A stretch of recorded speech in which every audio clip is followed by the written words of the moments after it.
Jai Hind everybody. We are really grateful to Professor Kondapalli for having taken his time out for all of us today. And there are people all over the country and outside the country who are there to listen to you, sir. And there are a number of firsts which are happening for CENJOWS also. So far, we have been requesting speakers to speak on a diversified subjects. But from this month, we have started the monthly series kind of effort, and this first month we have dedicated to China. And all our four speakers will be speaking to us on China on every Thursday.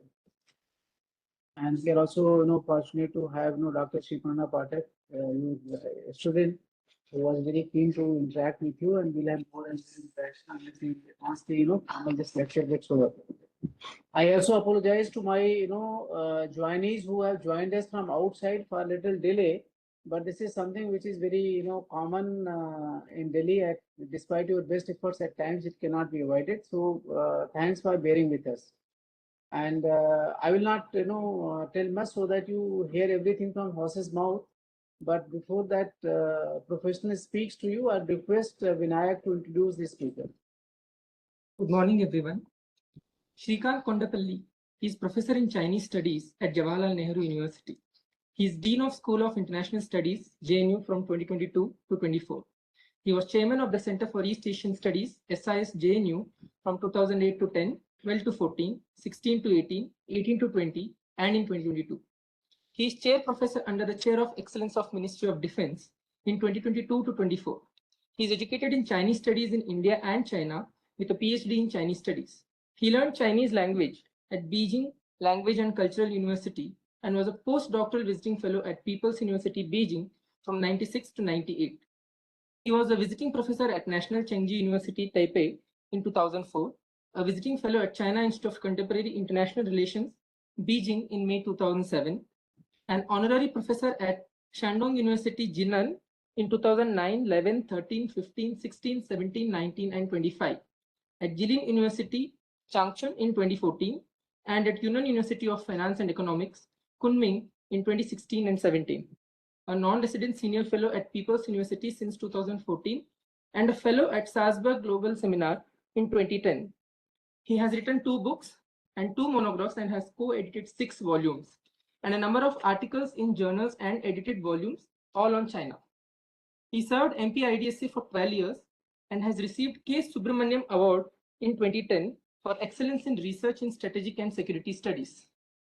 He is a guest faculty at Indian Armed Forces units, including National Defense College, Army War College, College of Air Warfare, College of Naval Warfare, and College of Defense Management, in addition to ITBP, BSF, International Security Academy, and National Police Academy. He is a distinguished fellow at several think tanks, including Vivekananda International Foundations and Institute for Peace and Conflict Studies. He has supervised more than 30 PhD researchers at JNU and is also an academic advisor for PhD researchers at Al-Farabi Kazakh National University and Albay Khan University at Almaty and Tamkhang University, Taipei. He was also the editor of JNU SIS International Studies Journal, being published by the SAGE. We are honored to have you, sir. Thank you very much, Mr. Vinayak. Very good morning to all of you. So our presentation today, interaction today, is on China's border strategy as well as salami slicing and coercive deterrence posture by China. So I have a few slides here. So let me begin by saying we need to look at the geopolitics first and later the other related issues as we just highlighted. One is, of course, every country since 1648 Westphalian Treaty is looking at defining their latitude and longitude. Even though European Union has gone beyond that, removed those borders, made customs free, and but in Asia, since we are young nations, just about 70 years. So this has become a crucial aspect. We need to find the latitude, longitude. So that's where the territorial dispute comes up between China and the other 14 land neighbors. also maritime neighbors, 5 of these maritime neighbors. In the case of India, China, the Himalayas has always been a barrier, but today with technology, today with the 20th anniversary of Lhasa to Shigase, Gormukh to Lhasa, this is the 20th anniversary this year. And there is also a proposal to connect to Kupindu, the railway line. So that punctures the barriers that we see in Himalayas. Of course, it's not easy, but so with railways, with roadways, with fiber optics, with airfields, with other, the barriers are removed, and we saw during Operation Sindoor how fiber optics worked. General Rahul Singh mentioned about the coordination between China and Pakistan in terms of live location of the Indian Armed Forces units. So that barriers are being removed with technology now and with road, railway, and other infrastructure projects. In 1960, we discussed the territorial dispute between India and China 3 times, one in Rangoon, one in Beijing, and in New Delhi. We didn't resolve that problem, and in 81, we began again discussing the territorial dispute. So cumulatively, it's about 38, 39 years that we are discussing. Of course, from 2020 to 2025, we did not discuss the border dispute. It was about Corps commanders and WMCC meetings that were in charge of the border. In other words, it's almost 4 decades of discussion on the border, which means we know where the locations are. We know where what needs to be done in terms of the LAC clarification and then delimitation, demarcation issues. But it is not happening. So there are other geopolitical issues rather than just the line or the border that needs to be defined, delimited, demarcated. So this is the longest and complex territorial dispute that we are seeing in Asia. I remember Hu Jintao was the vice president at the time in 91, 92, and he told the Chinese officials and then the Vietnamese officials, I want the dispute to be resolved, and on my table, the resolution has to be kept by 1997. And then the officials came about and then resolved the problem. But in the case of India, China, it's open-ended, meaning we don't know, and I'm not sure if in my lifetime the dispute will be resolved between. So that remains the longest and complex territorial dispute in Asia. India, China, of course, they have strategic depth, and while we ruled out war as an instrument of resolution of the dispute, in the P.V. Narasimha Rao Deepang joint statement in 1993, but we had Galwan. Although it is not an armed struggle, because nobody carried pistols, rifles, or any arms, used any firing in the Galwan incident, yet it was bloody in the sense of the casualties and other. So, India, China have so much of strategic depth. We also have a lot of conflict, competition, cooperation on several issues. So this is an issue which really somebody will lose sleep if we don't resolve this problem. This is for Colonel Santosh Babu, who passed away in June 15, 2029. He knows the SOPs. He has the service book, which says where the line of actual control is from the Indian perspective, from the Indian Army point of view. But there is the uncertainty on the border, because you never know whether you come back after the negotiations to remove the tent on that line in June 2020. So there is a lot of confusion there, uncertainty there. And of course, we had the border clashes, 1962, about 1,800 Indian soldiers were martyred and 700 Chinese soldiers killed in that incident. Chinese don't mention the exact figures, but these are YB Chavan's figures in the parliamentary discussion after the 62 round. So, so both sides had issues, and according to the Bihar regiment reports, 120 Chinese soldiers were killed in Galwan. Although we don't highlight this, the Chinese have arrested 3 Chinese journalists for personing that figure of 4 that was released after 8 months after the incident. So there are issues in terms of the kind of stalemate that we have on the border. Even today, that continues. The Kazan meeting decided to have disengagement and patrolling and grazing, but we didn't have the de-escalation and de-induction. So that means the stalemate continues slightly positive, not so negative in the last 1.5 years. But we don't know when we go back to the negative stalemate because the situation is uncertain. The other contributing geopolitical factor is the strategic asymmetries are increasing. China is 19 trillion GDP, we are 4 trillion GDP. China latest defense budget is $275 billion, but it should be around 450, realistic estimate. Ours is about $82 billion. So there is huge asymmetry there in terms of the budgetary allocations. Also the deployments, modernization, infrastructure, many other things.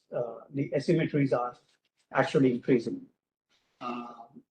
China, of course, has 3 more enemies, so it should be some comfort for us, but not necessarily absolutely. So that is, so we have very high escalation risk, low resolution prospects for the foreseeable future. High escalation, it's quite possible. The tempers may run high at any given point of time, and very low resolution.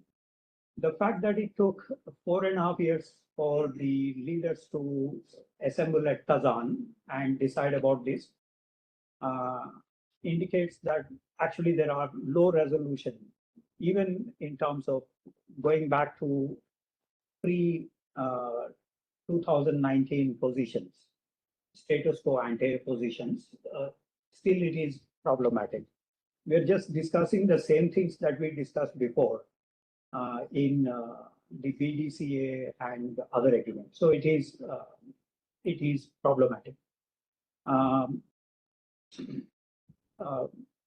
there are roughly about 6 areas in Western sector, 3 areas in the middle sector, and 8 areas in Arunachal Pradesh sector. So cumulatively around 20 areas which are disputed, not the entire 3,488 kilometer border. These are pockets of significance. So these have become more strategic in nature. Those are the areas that we need to focus on, and no headway, and so mostly military related posturing. So Depsang Bulge, Daulat Begoldi, Tawang, they become strategic in nature in terms of the border management, border positioning, etc. Because they have a lot of supply routes. And also recently some studies indicated rare earth metals, gold, uranium. So there are also resources in these areas. In terms of Tawang, there is so much of water resources. There was a study in 1986 by the PLA saying that if they control Tawang, then they can finance 1/3 of the Tibetan economy. As you know, Tibet is barren, relatively, so resources are very few. I mean, minerals are there, but not water resources in the sense of tapping them, even though they are doing a lot of dam construction in Tibet. But nevertheless, this 86 report suggests that they want Taiwan. And Taipingpo, the special representative, has mentioned that without Taiwan, there won't be any territorial dispute resolution. And we can't give Taiwan, not because Kiran Rijiju is from that area, but because the elections and legitimacy and so many other things are involved. So no compromise, which means no resolution. So we have to live with this for as long as it is possible. It is quite possible that the Chinese may be raising this issue for concession in other areas. Taiwan is raised for some concessions in other areas. Possibly it includes because on January 12th this year, the Chinese have said Sakshigam Valley belongs to China, which is a different position they took in 1963 April, that the Kashmir issue, when it is resolved, then we will renegotiate the Sakshigam, Agil, Chimshal, Ruksam, those 4 valleys that China took from the Pakistanis in 63. So this would be the potential scenario in future in terms of geopolitics. What we saw was also the third party role has increased. Australian Foreign Minister Julie Bishop raised the issue of Doklam in 2017. Taro Aso, the Deputy Prime Minister of Japan, raised the issue of Arunachal Pradesh. While we did not say anything about Senkaku Islands, the Japanese have mentioned about the State Department in the US in 62 considered the McMahon line as the border. So the State Department has some role, and you remember Ken Jester, the former US ambassador, went to Taiwan to just highlight the State Department's position. But the State Department doesn't have any position on the Western sector. Even though recently Starmer, the UK Prime Minister, mentioned something about the Sakshigam Valley soon after the January 12th incident. Coming as it were from UK, that was interesting because UK created all this problem for us. So that is the third party role. Biden asked Modi, what about Indian support to Ukraine? And Modi's response was, Quad is about maritime, Quad is not about continental issues. So we have also bound our feet by not involving Quad in the border related issues. But then we get some predators, some electronic warfare equipment from the US, which is good enough for surveillance, etc., in those places. More crucially, because CPEC, CMEC are passing through in these areas, and China is insisting heavily on defending those. So we could probably see, as General, the Army Chief in 2009 mentioned about two-front war under nuclear threshold. Two-front meaning Pakistan, China, and under the nuclear threshold. So since 2009, we are preparing for this. One more area that has been added is the Indian Ocean region because of the submarine visits, surveillance ships visits, the Hambantota, the Swadar port, and other facilities in Maldives.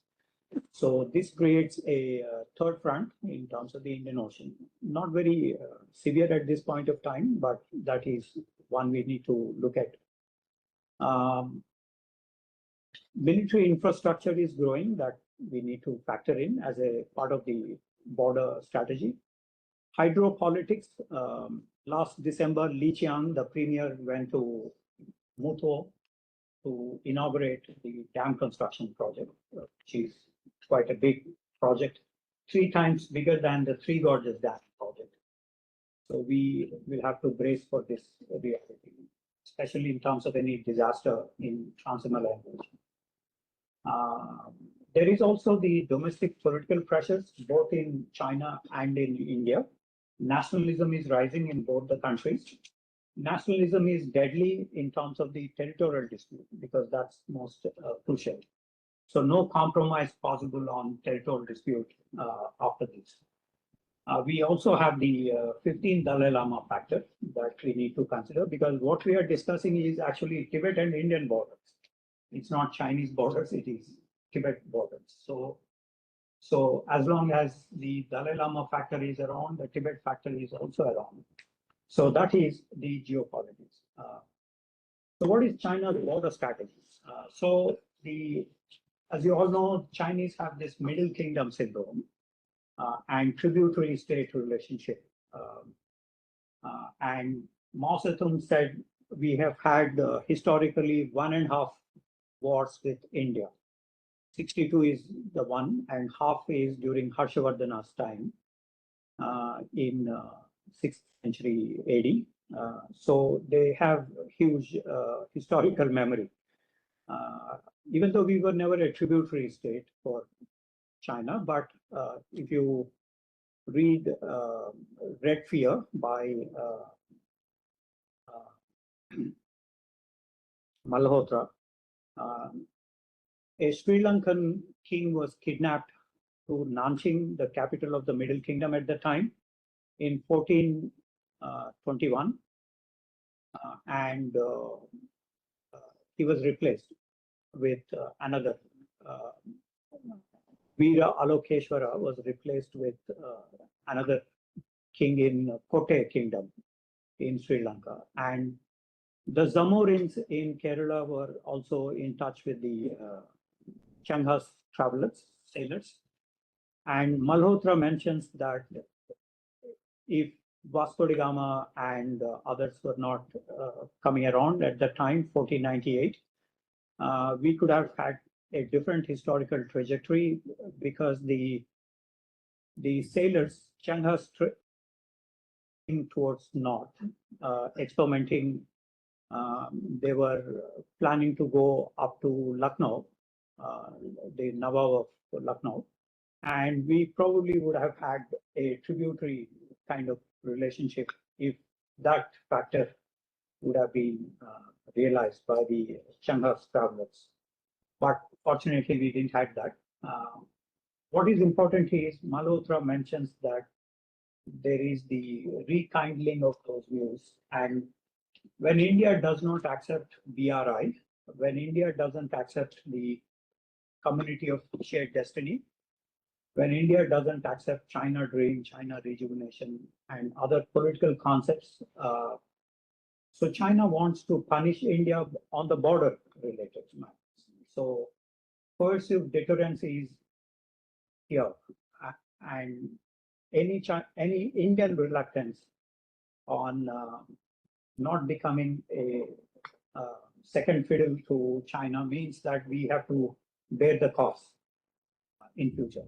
So that is the historical factor here.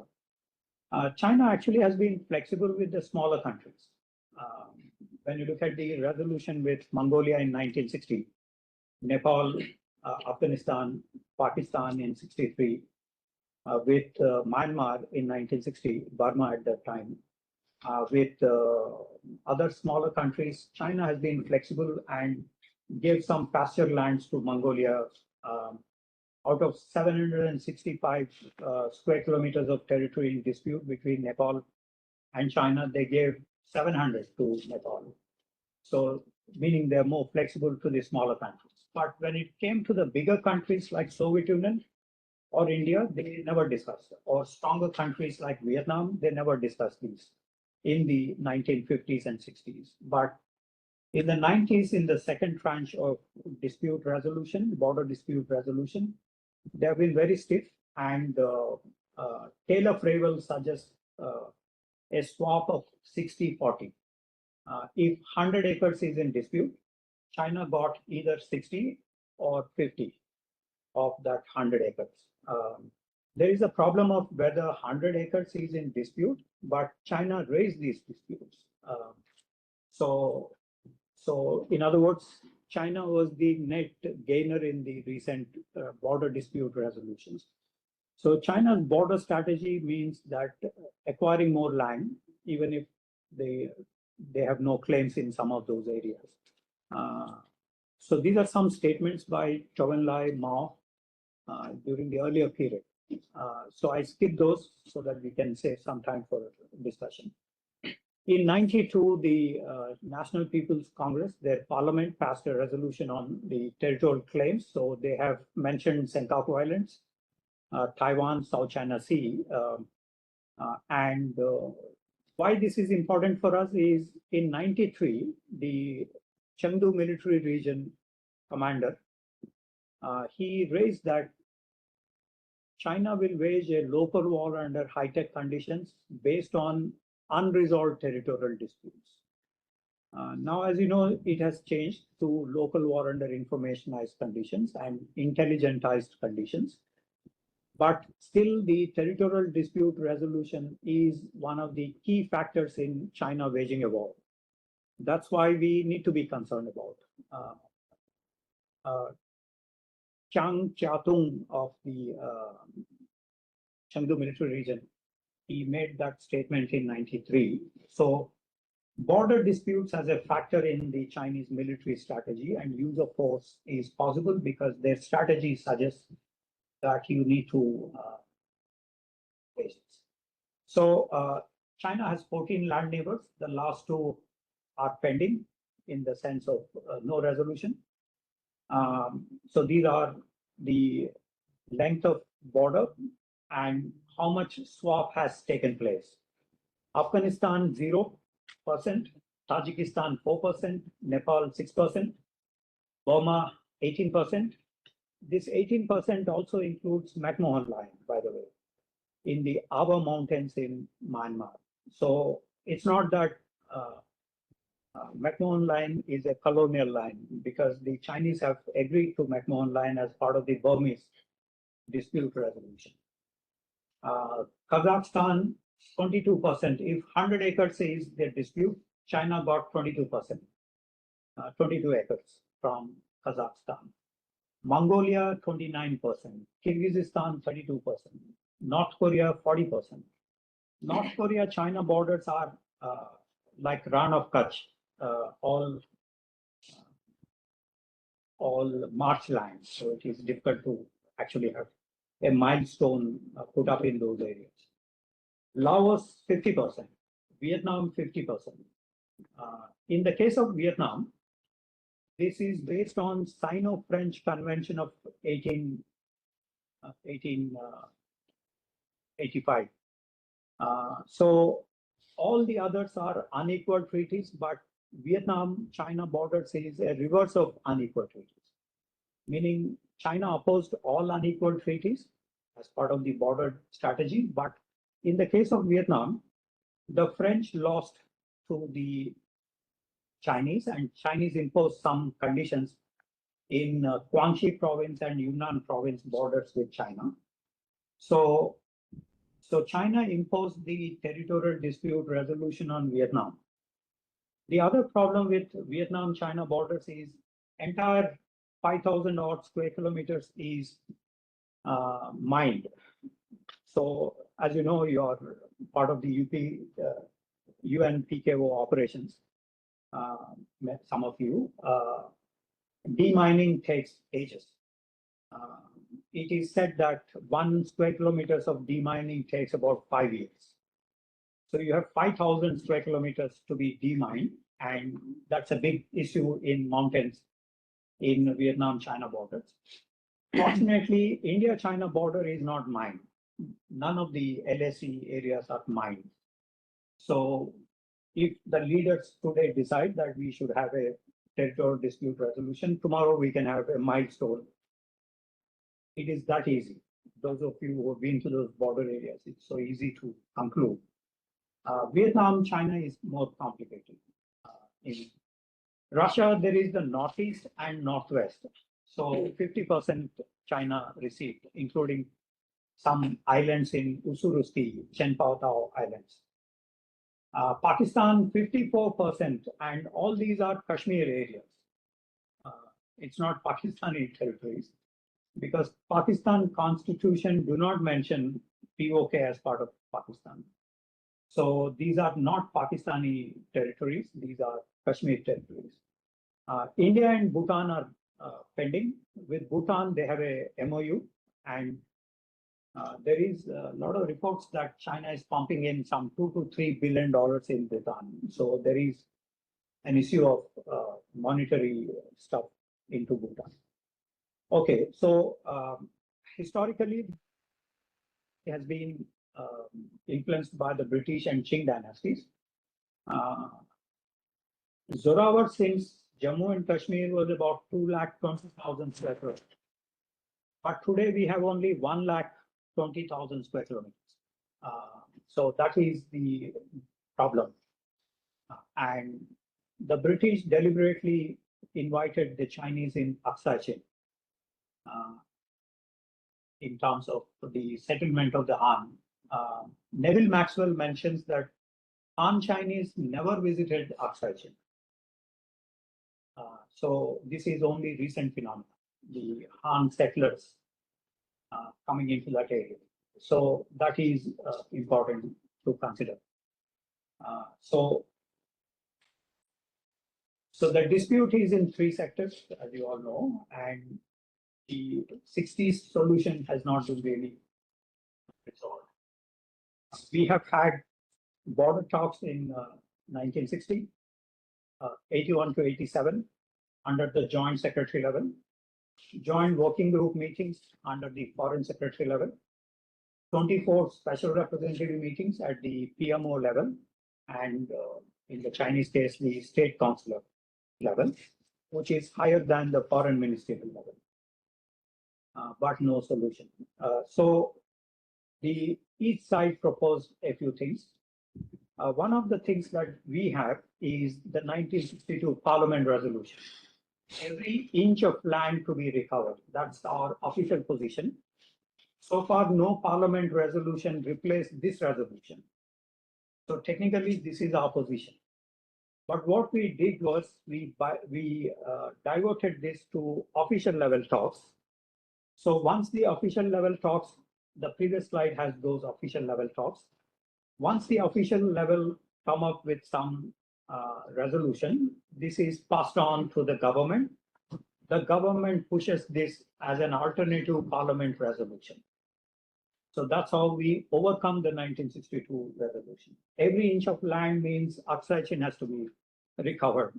So that is problematic because that would mean a nuclear conflict between the two sides. And since the asymmetries, we were not able to recover POK, even though LK Advani said he will recover POK, but he could not recover even as Deputy Prime Minister at that time.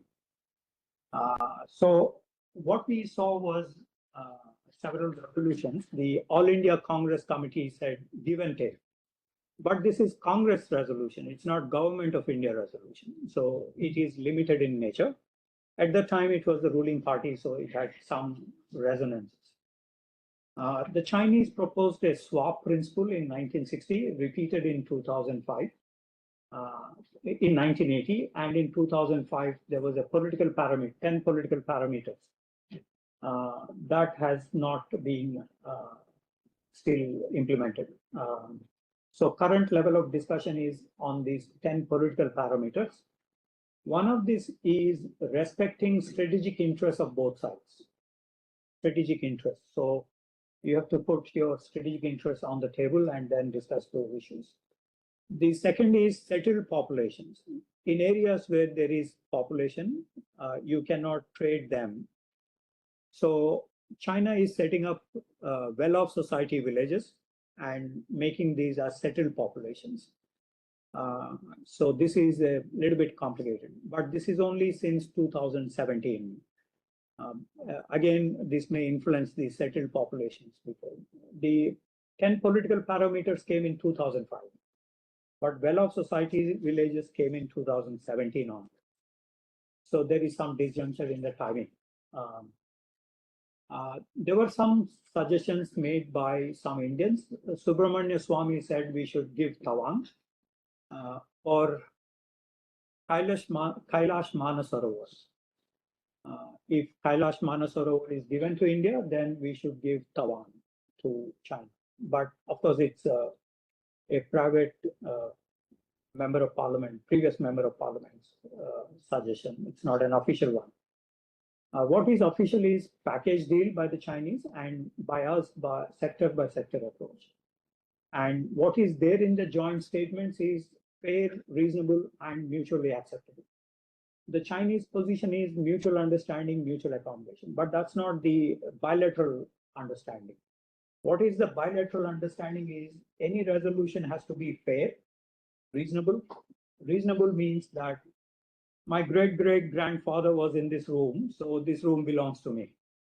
The Chinese argument is historical, meaning they found some Ming Dynasty coins in South China Sea, so South China Sea belongs to them. So that is historical, not legal.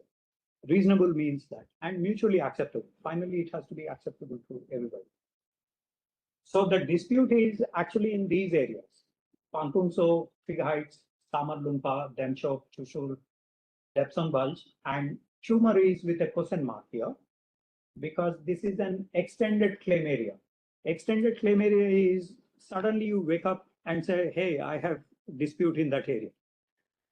Previously, you never mentioned this. Last 50, 20 years, 50 years, they didn't mention.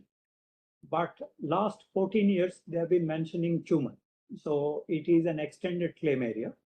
And we had a huge incident. We airlifted 1,500 troops and we created infrastructure in Chumar. The Chinese finally backed off, but that is still an issue because in Hyderabad House, when Xi Jinping was in Delhi in 2014, Modi asked Xi Jinping, what about these 1,000 troops in Chumar? Xi Jinping said, I don't know about the troops. The CMC chairman doesn't know where his troops are. So that means there is some problem in command control, or it is a deception. Whichever is the case is problematic.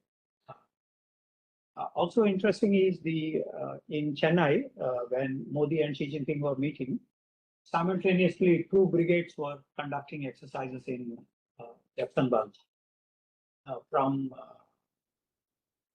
Kashgar and Aksu. These 2 brigades started moving in. So there is some problem in civil-military relations in China. There is no coordination here in this. In middle sector, Auril, Shipkila, and Barahoti are the areas of dispute. I teach at ITBP Academy, and my students tell me that they go without uniform. They don't take any pistols or anything to Tingri, Tangrila, Rimkimla, and 2 other valleys. So they just go as civilians in civilian dresses. So we almost gave up the middle sector, 545 kilometers. Here the problem, unlike in the western and eastern sector, is the strategic passes that needs to be looked at from military operations perspective. Eastern sector, we are confident. Heavy mobilization. China has very less leverage in this area. But I must say that in Lungchu, they have constructed a well-off society village. So bang on the line of actual control. So this is about the western sector. We are relatively weaker in this, but Galwan proved to be a stalemate. So those are some areas. So this is where the salami slicing comes in. Gradual incremental expansion. For example, the Purnak Fort, we used to have a brigade. Indian Army used to have a brigade in Purnak Fort. That was withdrawn during the Kashmir insurgency operations.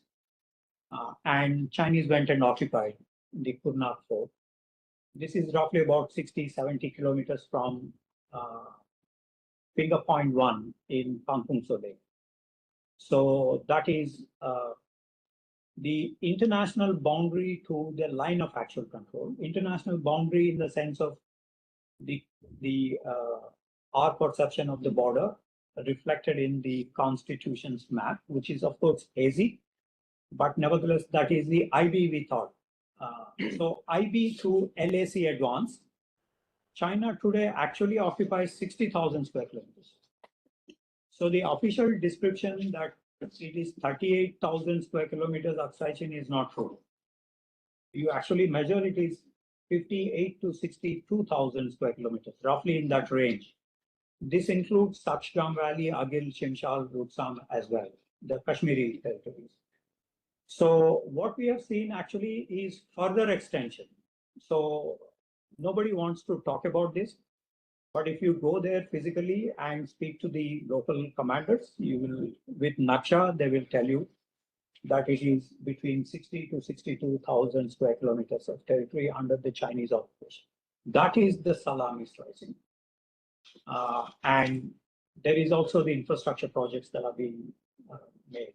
So China actually is in a dominating position with these infrastructure projects and others. Arunachal Pradesh, we are confident here and heavy mobilization. The 6th Dalai Lama came from Monul, which is one of the 3 areas of Tawang. So there are issues here. Adjacent to Arunachal is the Siliguri corridor in terms of the Galwan, Doklam incident, not Galwan, sorry. So that is the, so Salami slicing is, one of that is transgressions.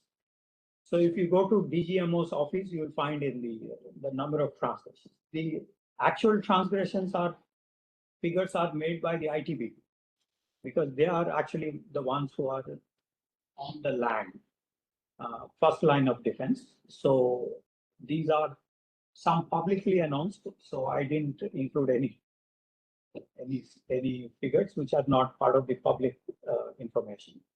But those of you who the figures are roughly around 450 transgressions a year. So on Senkaku Islands, 628 transgressions. On India-China border areas, 400 transgressions, 420 transgressions. So this suggests to you that from PLA perspective, Senkaku Islands are more important than India-China border areas. Pure statistics wise. So the attention is on that East China Sea rather than on, of course, as we are here, we will highlight the transgressions in our area. So I want you, those who have not been to these areas, I want you to understand this, that red line is the fuzzy line of actual control. It is not defined, so it is fuzzy. We don't know the latitude and longitude. The blue line is the Chinese claim, and the brown line is roughly our area of claim. And that is where the Chinese have built all the infrastructure. So that is again Salami slicing. For us to go up to the red line, the border patrols, it takes about 3 weeks. For the Chinese, they come to the blue line in 20-25 hours, roughly. So they have vehicles passing through, and that is the, I want you to understand the ground reality here, which is difficult for India, easier for China in terms of approaching the line of actual control.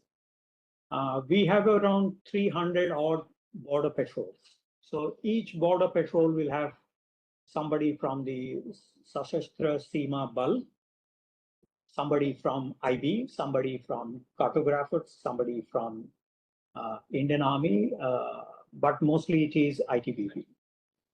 So 300 odd across the 3,488 kilometers.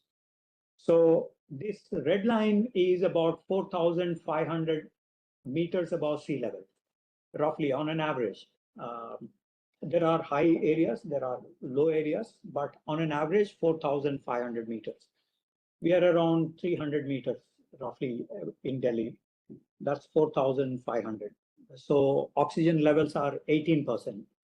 If in this room there is about 95% because of Delhi pollution, the 5% is removed. If we have about 95% oxygen in this room, there will be 18% roughly on an average at that red line. So it's pretty hard for anyone to survive. So we go back to the nearest Indian post, and China has been cutting off those Indian posts' access to the red line, the line of actual control. So that's what the Salami slicing does. This is another line which suggests, so blue line is Indian claim line, Chinese claim line is the red line. The in between is the overlapping claims. So it's just a diagrammatic representation. It's not so straight as it is here. So we had several incidents, we all know. So it's a list of these. So what is salami slicing? The subtitle for our discussion. So the Chinese call this as tanshi, which means basically like a silkworm nibbling away. If those of you who saw the silkworm, they are very voracious. They eat tons of mulberry leaves and tons. It's a small insect, but tons of, and very, very slowly they nibble away. So this is what the Chinese do in salami slicing. So it's a geopolitical strategy, unilateral incremental encroachments to extend the territorial claims. Because it is a fuzzy line of actual control, so they extend the claims. So what do? They create facts on the ground and some physical occupation, because in the international law, next time you come to the table for discussions at the special representative meeting, you have to show that you have been in control of this area. So salami slicing provides that advantage. Instead of making a large provocative land grab, which results in escalation, so salami slicing is a very quiet way of nibbling away the territory. Establishing a new petrol route or constructing a road. Previously, a small sadak, and then you start tarring it, then start making it into a highway. So gradual phase of incremental infrastructure development. Gradually alter the ground reality without triggering a full-scale war. And also shift in the line of actual control. So your naksha tells that this is the latitude and longitude, but you wake up 10 years later and then see there is huge change in the actual ground positions. So that is what it does. So it changes the cartography. So it's a cartographic aggression. It's a gray zone tactics. So there is a confusion between, so your 5 border agreements, 93, 96, 2013, all these 5 BDCA agreement, 2012, border defense cooperation agreement. These say something, but on the ground, there is some problem. So the civilians are confused, the Indian army is confused. What is happening on the ground is very confusing with this salami slicing. And because both sides want to avoid any escalation, so everybody keeps quiet. And in the meanwhile, the land is acquired by China. But it is not exactly happening only in India-China borders. It also happened in terms of Taiwan Straits. Previously, they recognized a median line. Now, the Chinese military goes closer to 12 nautical miles. 12 nautical miles is what the Europeans decided in 18th century. And generally, they don't go beyond the 12 nautical miles. But today, they go up to the 12 nautical miles to indicate that this is Chinese land. In South China Sea, there are maritime patrols. The recent one in Scarborough Shoal with Philippines is a major problematic area. And they do the cannon firing, they do a lot of other stuff. So that is the South China Sea. On Senkaku Islands, I just mentioned 620 odd transgressions a year. The MOFA puts up on their website how many transgressions are there. So a large number of transgressions are actually happening in China-Japan territorial dispute. The Japanese don't consider this as a dispute, but nevertheless, the Chinese are claiming. But in our case, the border patrols used to probe. So we used to go up to that red line that I just have shown you. But today we have no access to these. So that is what the Salami slicing does. So occupying tactically advantageous positions is what this border transgressions is a Salami slicing. So what we witnessed is initially the Han Chinese carry some bait buckery, and we realize it's a humanitarian thing because they're just doing pasturing. Like the Chinese Navy, they change their uniform, they become like fishermen, and they start moving in South China Sea islands. Likewise, these Han Chinese is surprising because these are all Tibetan lands. Historically, the Tibetans living there, but you see the Han Chinese doing the grazing because they speak in Mandarin. Of course, today Tibetans also speak in Mandarin. They're forced to learn Tibetan Mandarin language, but we can see the features of these. So first they begin with grazing, and then they create temporary shelters by saying that it is minus 30, minus 40 degrees. And then they put up a hut, like the one in Galwan that they put up, a temporary hut.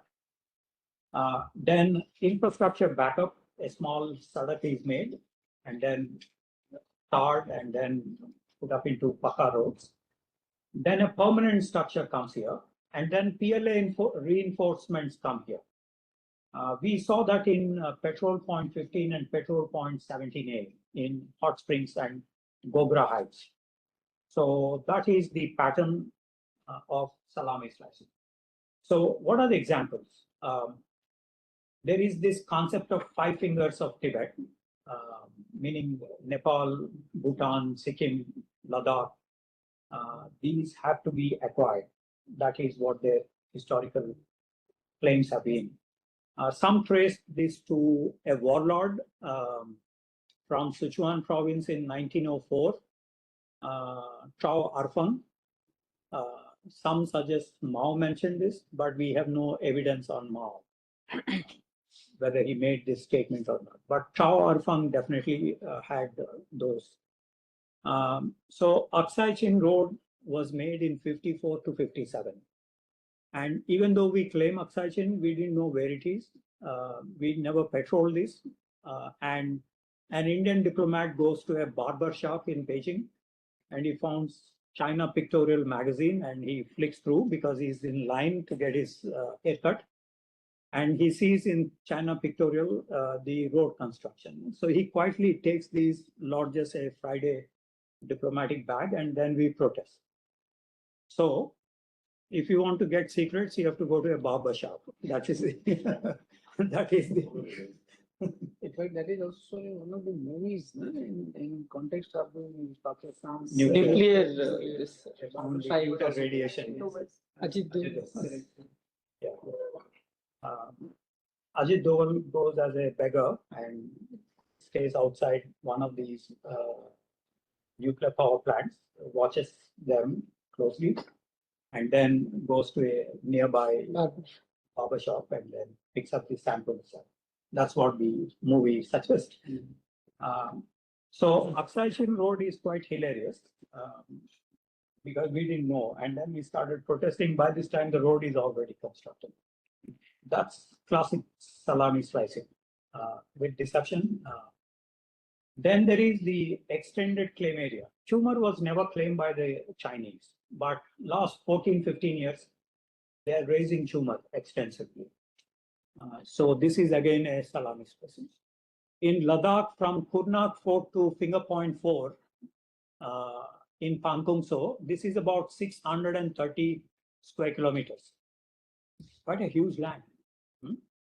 Only when General Joshi pushed up those tanks on 5 hilltops that the Chinese withdrew from finger point 4 to finger point 1. So only offensive action, active defense can reverse the Salami slice. That is a lesson from this Pangkongso Lake. In Sakshila Valley, Agil Shenshal Rutsam, also we see that. Now, since 2004 and 5, Chinese official writings mention about Arunachal Pradesh as southern Tibet. Before 2004, they never mentioned this as southern Tibet, South Tibet. So Tibet is a core interest of China, South Tibet is part of Tibet, and so South Tibet is a core interest of China. That's how the Salami slicing is rationalized. And as you know, the 4 times the Chinese have renamed names in Arunachal Pradesh. That's again Salami slicing. Of course, it doesn't mean much for us.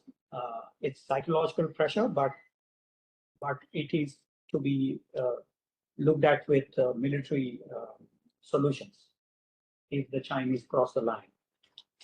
Tingri Tangri La, Rinking La in the middle sector, already gone. General Anand Sharma mentions that we, please don't quote, mentions that we gave the maps, our maps to the Chinese side. Chinese photocopied it. They didn't give their maps to us. That's how the Salami slicing was done in middle sector. Doklam road construction in Bhutan to Zamfari Ridge. It is not Indian land, it is Bhutanese land, but the Chinese view is about Siliguri contingencies. CDS General Rawat mentioned that this is the Salami slicing. He made a statement that another example is the 628 well-off society villages. So what does Salami slicing do? It leads to loss of trust and effectiveness of the CBMs, confidence building measures. As you know, we have a lot of CBMs, but the CBMs were supposed to increase the trust and avoid conflict, but we didn't avoid the conflict, nor the trust levels gone up. So Salami slicing basically affects the trust between two sides. And it also forces India to a reactive response. We have not been able to put up an active response, but a reactive response. And we are concerned about escalation. And we keep on mentioning about border stability and different perceptions of the LAC and so on. So it has actually dented into the Indian discourse, the Salami slicing. So Chinese infrastructure in Tibet is part of the Salami slicing. So I skip this. We all know these highways, roadways, airfields, fiber optics, Chaokang villages. The third aspect of our discussion is on coercive deterrence related to the border strategy. So coercive deterrence is exerting a lot of military pressure so that Indian side is not moving troops across the line of actual control. So before Galwan, we haven't moved the troops to the LAC in many areas. Middle sector, none, even now. In Western sector, we then moved because of Galwan, a reactive position. In Eastern sector, many areas are now part of the ITBP because of the strategy of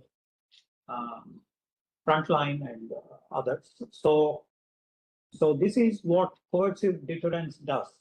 All our 11 divisions on the border are defensive divisions. These are not offensive divisions. The core that we are preparing with 2 divisions instead of 3, that is offensive. But 50,000 crores for that core has not been fulfilled. Some of that money was chipped away for the Indian Navy. All that is not invested in the offensive core. Of course, we moved the core on Pakistan towards China. We try to do some jugaad, but that basically means that Chinese coercive deterrence actually helped in pushing India to more defensive positions. We haven't really woken up after the 62 and others. Slightly improved now, but nevertheless. So PLA deployment, currently PLA has 70,000 troops opposite to Galwan. We have 120,000 troops opposite to Galwan. The Western Theater Command has roughly about 180,000 troops. But that is the entire, from Xinjiang to Vietnam borders, they have to manage the Western Theater Command, including LAC. So we have coercive deterrence resulted in the Indian patrols fixed to patrol point 10 to 14. Generally up to 17, but because of CBMs, we reduced that to 10 to 14.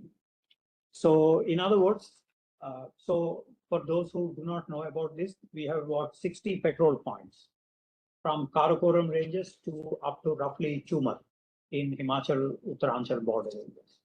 So that 60 patrol points you have to go once in a while, pitch your flag, or if you are a smoker, you leave some of the cigarette butts on that area as a telltale mark, or some cans, soft drinks, etc., to indicate that you have gone to that place once in a while. So it's, and some areas are actually problematic, including Rakhi Nala. Rakhi Nala is quite dangerous in the sense of weather, terrain, and generally skeletons are found in those areas historically. So that is considered to be. So coercive deterrence helped China to fix India to patrol point 10 to 14.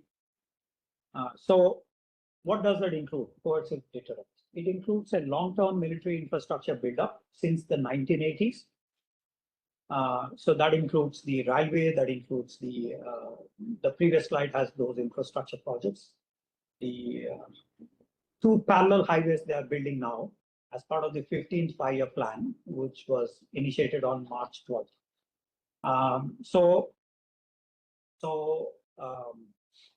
Strategic use of economic leverage, exploitation of India's two-front security dilemma with Pakistan. That is what coercive deterrence would mean. And it's a movement beyond salami slicing to entrenched militarization. Previously, salami slicing, if you graduate towards coercive deterrence, then it is militarization of the LAC, which began with Galwan more concretely. And so we are now in the phase of coercive deterrence. Despite the disengagement, patrolling, and others, we can roughly say that this is. The next slide will show you how they are deterring India with conventional and nuclear. Coercive deterrence could be effective because they, in addition to those 4 patrol points, 26 patrol points in all are under siege. In Depsang, 10 to 14, Gogra, 24 to 32, and other areas. So what does coercive deterrence results in? It achieves a short-term territorial restriction, but failing to fully deter India's infrastructure push, because we are also now building strategic roads. 44 have already been commissioned. We have 64 in all to be made up. And so that is,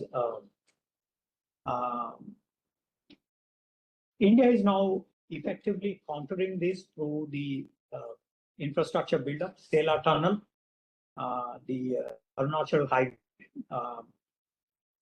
active deterrence, and partial access to the petrol point 14 that was done after the Kazan meeting. So this is what coercive deterrence does to India. So China's 76th, 77th group armies, and these are the conventional deterrence postures by China. Nuclear deterrence is Tungfang 21 deployment in Tachaidam, Shaochaidam, and Talinga, and also the hypersonic glide vehicle deployments. We saw that spectacularly in Iran conflict currently. So I skip these. We all know the positions. So during Galwan, we were 45 meters away from each other. The one in green is the Indian tent. The one in red is the Chinese. You see those tanks there? These tanks are 45 meters to each other. Quite offensive positions.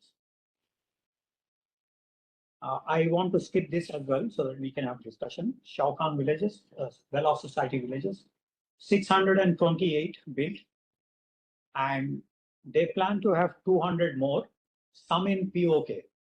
The next phase is POK. China wants to build these in. So these are the well-off society villages. Generally, we see the ground floor is for cattle. The first floor is a shop. The second floor is for the family to live in. So a Han Chinese and a Tibetan generally live in these houses. So that's how the demographic also can be changed by China. So this is the process. First, define LAC, delimit, demarcate. So let me skip. And how to resolve the territorial dispute. Some suggestions there. And for the settlement, I want to skip again this one and straight away come to the conclusions. So it's actually very complex. The border dispute is complex, complicated and long-standing. So we need to have actually more brainstorming on these issues and how do we overcome salami slicing in the interim or coercive deterrence strategy of China. That needs to be actually looked at. We haven't really looked at those. And let me thank CENJOWS for highlighting this issue on how do we address the salami slicing and coercive deterrence. We were into a lull after Rajiv Gandhi's visit in 1988. We used the word border management. Border management contributed to salami slicing and coercive deterrence very quietly without us waking up to this reality. So we need to wake up to this and look at this afresh and prepare contingencies for that process. So we are at an intersection of history and geopolitics with many changes in other fronts. And we need to put the border in perspective in terms of intense infrastructure deployments, address the transgressions and consolidation efforts. That's how we address the salami slicing. Every inch of land needs to be relooked at in countering salami slicing. Our fear is escalation. We need to come out of this then on the escalation, and you need to send signals to China on that front. The way forward then requires political decisions, which already has been made after Galwan. And even though domestic politics have become complex, there is competitive politics and rising nationalism on both sides, actually. Xi Jinping began his career by saying core interests are more important than developmental interests. So a very clear signal to the PLA. Core interest is the job of the military and the diplomacy, but also others in universities and think tanks, not just the army and other air forces or others. But so we need to relook at this salami slicing and coercive deterrence. And given the signaling and Chief Papao, who was involved in the Galwan incident. He was invited as a special guest in the 20th Party Congress.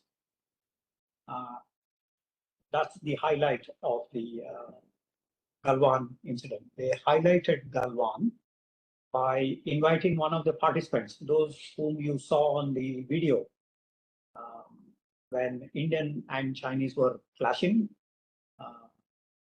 You saw that video of in the Galwan River, both sides were about to, on June 15 night, 2020. So those are the things that we need to stand up for. Thank you for your attention.